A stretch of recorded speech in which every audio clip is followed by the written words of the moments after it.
Hi, everyone. Happy Thursday to you, and welcome to another live episode with me, Dina Hayes-Burke, the vision builder, and Leekeesha Duncan, the playback training coach. How are you today, Leekeesha? I'm great, thank you. Thank you for asking. Happy Thursday, everyone. We've been having such a great time doing these conversations. I must say it has been fun and enlightening. And I don't know, it feels like this is the kind of conversations we need to start having as it relates to managing our most valuable resource, which is your human resource. Our people, indeed. Yeah, and it's something that, in our region, we don't get these kind of conversations, right? No, we don't have the opportunity to, but thank God we're creating this platform and we invite you all to comment, Post your comments under the video when you do see it.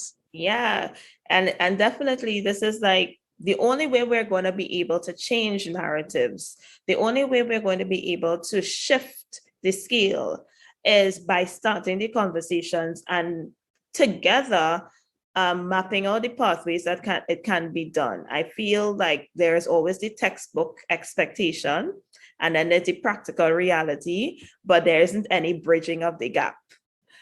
And what we're hoping that we can do in these short conversations is to help bridge the gap, to help move you from where you are to a more ideal reality that works for your business and helps you to thrive and survive and to continue to prosper into the future, right?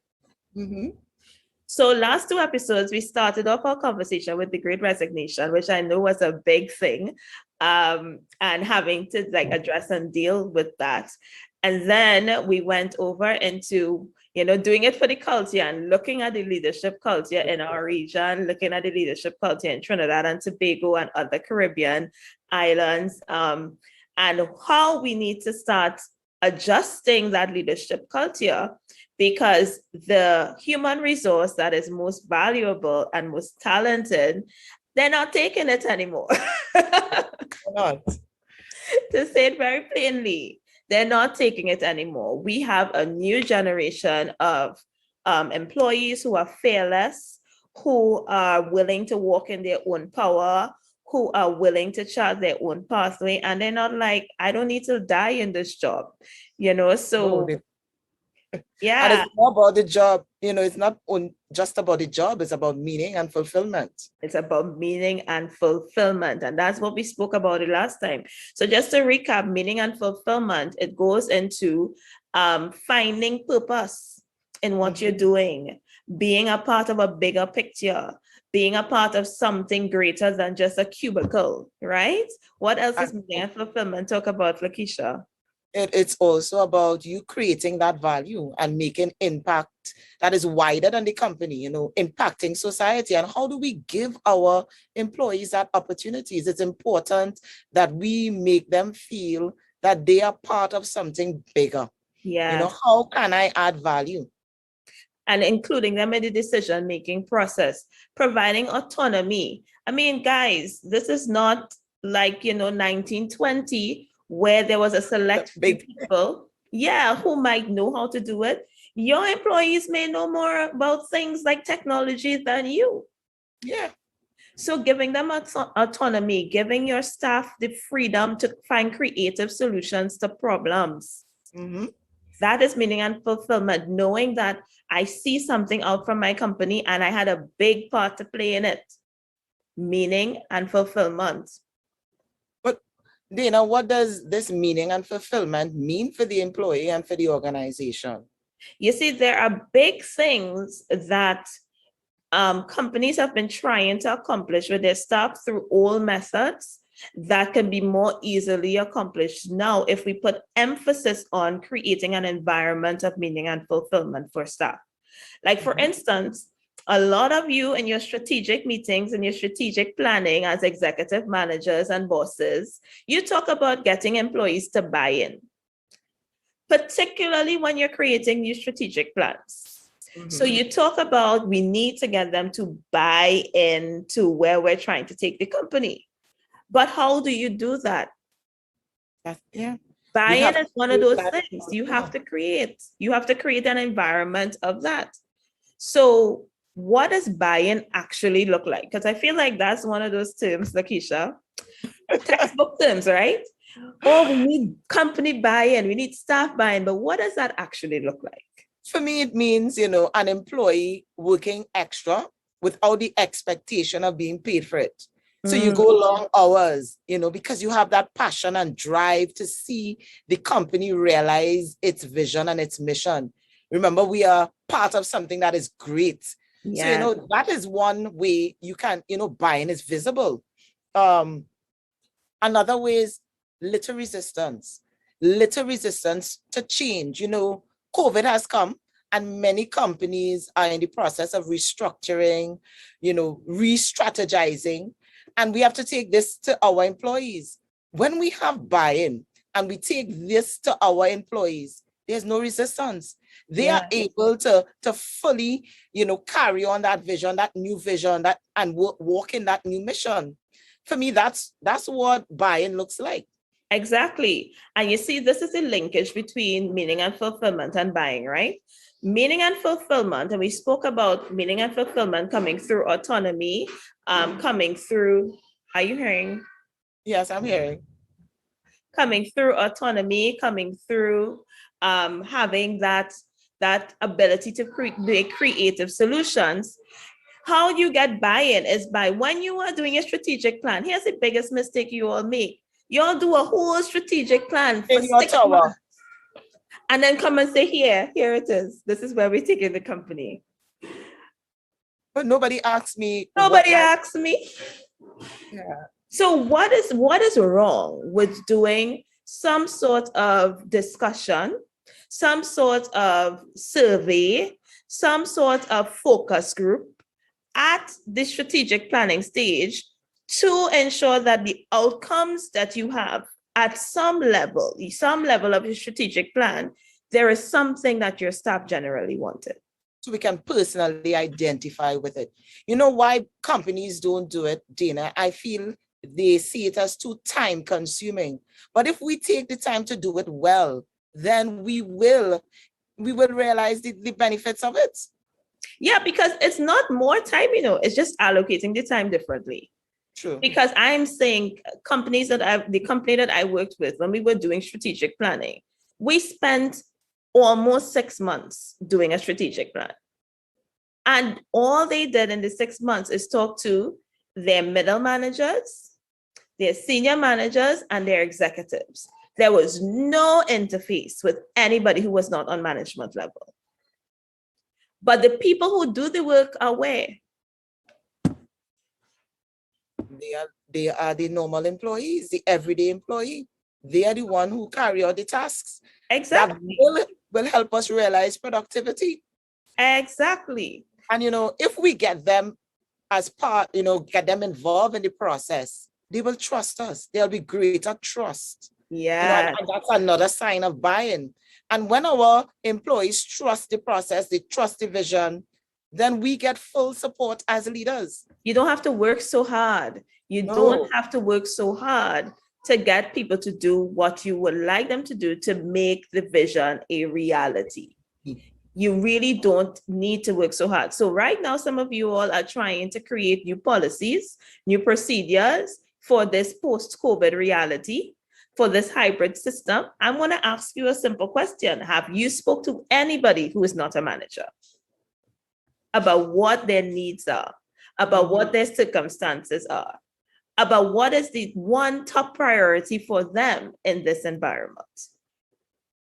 So we want meaning and fulfillment. We have to have discourse, because the discourse leads to buy-in. And as Leekeesha rightly said, buy-in now means that they'll do the extra work without thought of overtime. They will have very limited resistance to your policies, because guess what? They were a part of deciding what the policy is. And they will trust it. And be committed to it. So then the next thing that leads us right to the next outcome. What is the direct outcome of creating an environment of meaning and fulfillment? Job satisfaction, commitment. Productivity.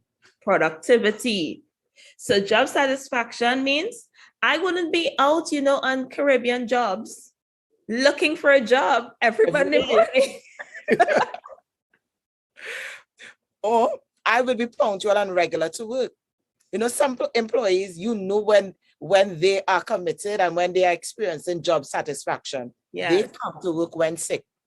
And Yeah. they put their appointments for after work or on the weekend. That is when you have great buy-in from your employee. Exactly. So Not that we guys, want them to come to work sick, because we have to encourage them to leave. But we understand what that means to us. because they're so committed to what they have to accomplish, to the tasks that's at hand.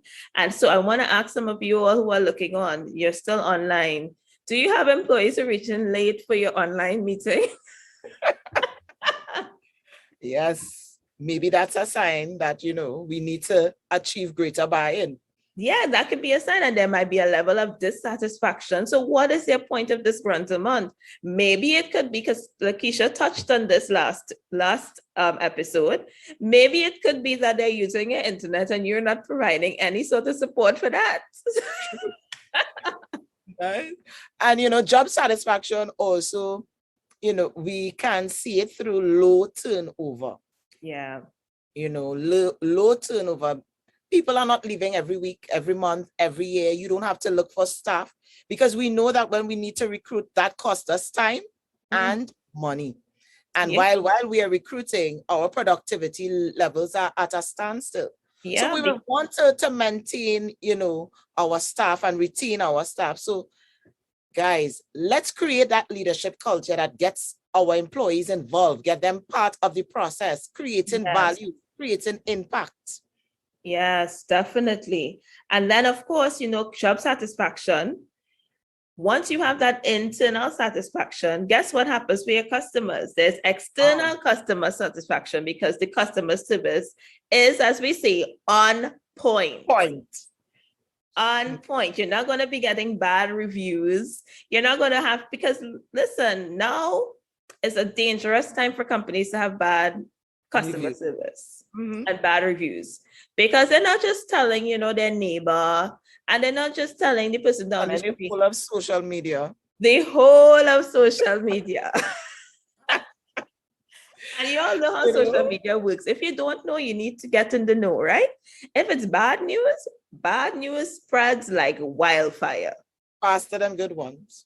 So we definitely want to ensure that there is good customer service. So maybe right now you have customer service targets and you're not making it. Ask yourself a question. Has the punishment, approach, the coercion approach, has that been helping you? Why hasn't it been helping you? Maybe you need to change your leadership style towards it. And that will impact the job satisfaction and commitment and impact your customer service. And when employees are satisfied, they are proud brand ambassadors. Nice. Proud brand ambassadors. They carry your company's brand with great pride. Much like we are proud Trinidadians, we're proud to be Trini. Yes. I'm proud to be an employee of X company.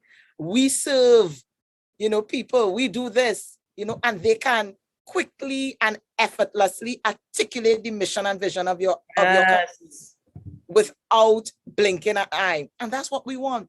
We want our employees to be out there spreading the word about our brand. Hey, you bought that phone? But you should buy from us because we give X and Y follow-up service. That's what we want. Definitely. And, again, we try to coerce that. I just want you to think, you managers and supervisors who are looking on, or even your employees, just think about it. The amount of energy that you spend trying to coerce these things out of your team, if you would just put some emphasis in changing your leadership style and becoming more inclusive and creating an environment of meaning and fulfillment generally, you wouldn't even have to ask. They would volunteer to post on social media about you. They would actually volunteer to reshare on their personal profiles things that are going on in their company. That's how you know you have a satisfied internal customer, which is your staff, which is your team members. So we want proud ambassadors. I should be proud to walk around with my XYZ logo on it and not when I leave work, hide it. So that's And extra. So if you want to, what's another, benefit or advantage of creating meaningful and fulfilling work for your employees? productivity. Productivity is my charm. Bottom line. Productivity. At the end of the day, meaning and fulfillment is not just to make a social club. Okay. No. And I think that's where the mindset is. Yes. You That's why come we to don't work. do it. You come to work. It's not a social club. I'm not supposed to care about you like that. You just need to deliver to me what I want. But then at the end of the day, your productivity is horrible. When you think of companies like Google, and if you're a manager out there and never heard about how Google operates, you need to look into it. I mean, they care so much about their employees. Their employees can come to work. They have an area to nap. They have a cafeteria where they get food. It's just the best work environment ever. Yes. When I first explored that, I was like, wow, I wish we could have something like this in the Caribbean. And that's my challenge, or that's our challenge for you as leaders. How can we create our Caribbean version of Google? Yeah. I am challenging you to create your Caribbean Google today. That would be amazing. I guess simple thing like having, so if you're talking about increased productivity means that your staff gets their job done. They get it done on time. They get it done efficiently, which means that there's no wastage. They get it done effectively, which means that there's no errors. And it means that you do not need to micromanage them. So bosses, you just imagine that. We talk about this statement, I wouldn't put my head on a block, for anyone. Imagine having the confidence that you could put your head on a block. Because Jane is going to do what she's supposed to do. David going to do what he's supposed to do.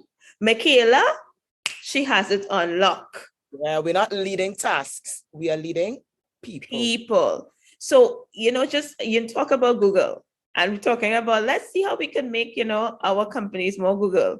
A simple thing like having a nice area in your compound with plants, a fountain, and, a nice setup so people can go and unwind on their lunch break. Or even work there if they choose. That is so easy to do.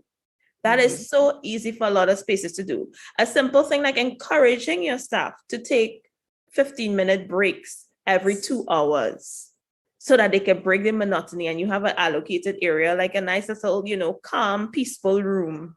And that does a lot for creativity and innovation. And so I know what happens is that, you think about the bottom line, like, oh, that's extra expense, but it's front-loaded expenditure, but then you save a lot in the back end. In the long run. And, creating this culture also reduces errors. We have less errors. Errors cost us as organizations. Yes. Simple thing like messing up a customer's order, that's an error. And that can cost us if this is a very valuable customer. Absolutely. We have to make a lot of amends, do a lot to make up and retain this customer and save face. Yes. But when we have this culture of buying, this culture, this Google culture, I want to call it, I will dub it the Google culture, productivity is effortless. We can do it with our eyes closed. There's less pressure. There's less, sense of someone with a big stick over me. Think about it as children, when we were children and we were in those classrooms and our schoolmasters had those sticks. It was a lot, so much anxiety. Yeah, your productivity was low. Yeah, so much performance anxiety. And people want to engender that as leaders. That performance anxiety does nothing for our bottom line. Definitely. And as you say, bottom line, ultimately, when we think about productivity, you're not going to be able to hit those KPIs. So what KPIs are we talking about? Your sales targets. How many of you all trying to hit some serious sales target right now? But you're not sure how to do that because, again, sales don't happen without your people. No. Sales is really a transaction of people. a transactions of salespeople and a transactions of customers. So your sales targets, in terms of your market reputation, we talked about that, right? Mhm. You're talking about things like cash flow, people. Yeah, all those are productivity Cash elements. flow. When you have high levels of productivity, you have reduced levels of wastage. Reduced levels of wastage means that you save money. And you have innovation. Your employees are able to create new products, new services. And in this world that we're living in, we're now entering into our fourth industrial revolution, technology. They are able to use technology to create new services, create new products, satisfy the customer's needs. And we can only do this if we create that culture, that leadership culture where we share the responsibility, we involve our employees in the decision-making process.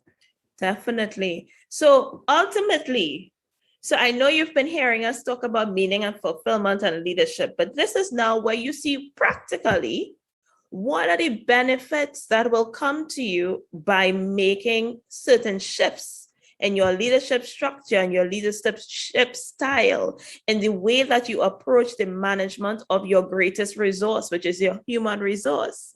These are the literal bottom line, actual everyday expressions of the benefits of meaning and fulfillment. Mm-hmm. Shifting that culture. So I know you're all like, Dana, Leekeesha, this sounds really good, but how does this affect every day? Well, I want you to think about these things. Mm-hmm. And when you think about these things, I would love for you to put in the comments which area you would like to see improvements in your staff. Which areas do you think is like your biggest area of struggle? And if you have any questions, any further questions about literally how these things happen, I would love for you to drop them in the comments because we are happy to know. We're now in the practical stage of this thing and we're happy to answer your questions directly and give you feedback. I would love for you to give us feedback on things that we are sharing, challenges that are in your company or even things that work in your company so that we can all learn together. Yeah, so thank you once again, everybody, for joining us. We will continue next Thursday, and we're going to even go into some more practical examples, practical exercises that you can do to change your team dynamic and engender a new style of leadership right now, right away in your company, right? So thank you again. Leekeesha, do you have any final words?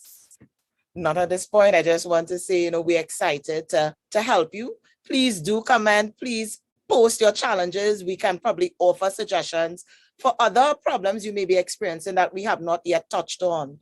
We're here and we want to converse with you. We want to help you. We want to help you find ways to create that environment and to shift that leadership style so that we can indeed recognize productivity. Lovely. All right, everyone. See you next Thursday. Bye. Bye.